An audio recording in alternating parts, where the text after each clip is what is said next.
Եվ ես կարծում եմ եւ հարկ եմ համարում մեկ-երկու գնահատական տալ արդեն այս պահի դրությամբ տեղի ունեցող կամ տեղի ունեցած բյուջետային քննարկումներին եւ ամփոփելով ուզում եմ ասել, որ վերջին այս գումարման ազգային ժողովի հետ մեր աշխատանքը ընդհանուր առմամբ լավ եմ գնահատում եւ գոհ եմ կառավարության արած աշխատանքից եւ իհարկե գերազանց չեմ գնահատում, այլ գնահատում եմ լավ եւ հիմա ուզեմ ասել թե ինչու եմ լավ գնահատում։ Օրինակ մենք իհարկե դեկտեմբեր ամսում ենք բյուջետային տարին դեռևս չի ավարտվել, բայց մենք որոշակի վստահ կանխատեսումներ ունենք 2025 թվականի բյուջեի հարկային եկամուտների կատարման առումով եւ պիտի ասեմ, որ վստահ ենք, որ 2025 թվականի պետական բյուջեի հարկային եկամուտները 2017 թվականի պետական բյուջեի հարկային եկամուտներից ավել կլինեն 1 տրիլիոն 542 տրիլիոն դրամով կամ 133%-ով։ Ես ուզում եմ այս նրբության վրա մեր բոլորի ուշադրությունը հրավիրեմ։ Այս տարվա մեր բյուջեի ավելացած մասը 2017-ի համեմատ ավելին է, քան 2017-ի ընդհանուր բյուջեն։ Այսինքն մեր ավելացած մասը 2017-ի տարեկան բյուջեից ավելին է։ Եվ ինչ եմ 17 թվականի հետ համեմատում, որովհետև 2018 թվականի երկրորդ կեսին բյուջետային տրամաբանությունը փոխվել է, չնայած 18 թվականի համեմատությամբ նույնպես մեր բյուջեի եկամուտները աճել են։ 2021 թվականի խորհրդարանական ընտրությունների ժամանակ մենք խոստացել էինք, որ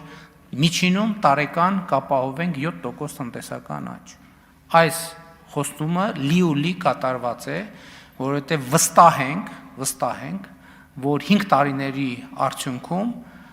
նվազագույնը ամենանվազ տարբերակը ասեմ 7.5-7.6% տնտեսական աճ կապահովենք, իրատեսորեն ավելի բարձր աճ կապահովի միջին տարեկանում։ 2021-2024 թվականներին արդեն Հայաստանի Հանրապետության համախառն ներքին արդյունքը աճել է 36.6%-ով։ Սա շատ լավ ցուցանիշ է։ Հիմա շատ որ խոսում ենք, անդադ քննարկվում է այդ հարցը,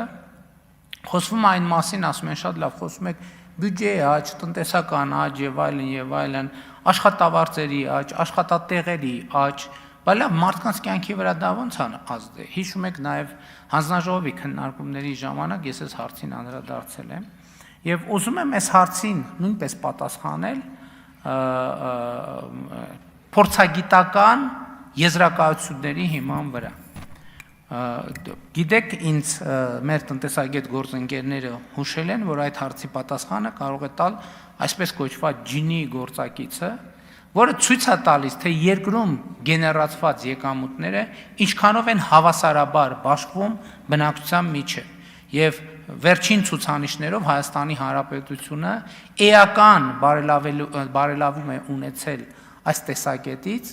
եւ նախորդող շրջանի նկատմամբ մենք բավականին լավ աճ ունենք, ինչը նշանակում է, որ երկրում գեներացվող գումարները, արդյունքը հնարավորինս, այսինքն դրա բաշխումը հնարավորինս հավասար եւ արդար տեղի է ունենում եւ բարելավում է։ Իդեպ ես այսօր երբ որ պատրաստվում էի այս ելույթին, ես ջինի գործակցին նորից անդրադարձա եւ ին աչքը ծակեց հետեւյալ։ Ես ուզում եի հասկանալ, այս ցուցանիշը պատմականորեն լավագույնն է Հայաստանի պատմության մեջ, թե չէ։ Եվ գիտեք ինչ պարզվեց։ Պարզվեց, որ պատմականորեն լավագույն ցուցանիշը Հայաստանի համար ջինի գործակցի որ թիվը լինի 2020 թվականը։ 2020 թվականը։ Սա ինչի մասին է խոսում։ Սա խոսում է նրա մասին, որ կոവിഡ്ի ճգնաժամի կառավարման մեծ ուղված բոլոր քննադատությունները պարզապես մտածածին են։ Այդ ժամանակը մենք 2018 թվականին ընտրությունները հաղթել ենք հոգատար հանրություն կարգախոսի ներքո եւ 2020 թվին ջինի գործակիցը ցույց է տալիս, որ մեր կառավարությունը հենց այդ ռազմավարությամբ առաջնորդվել։ Եվ 2020 թվին երկրի արդյունքը հնարավորինս հավասարաբար է բաշխվել, սա նշանակում է, որ ճգնաժամի ժամանակ մենք առավել հասցեական աջակցություն ենք ցույց տվել մեր քաղաքացիներին։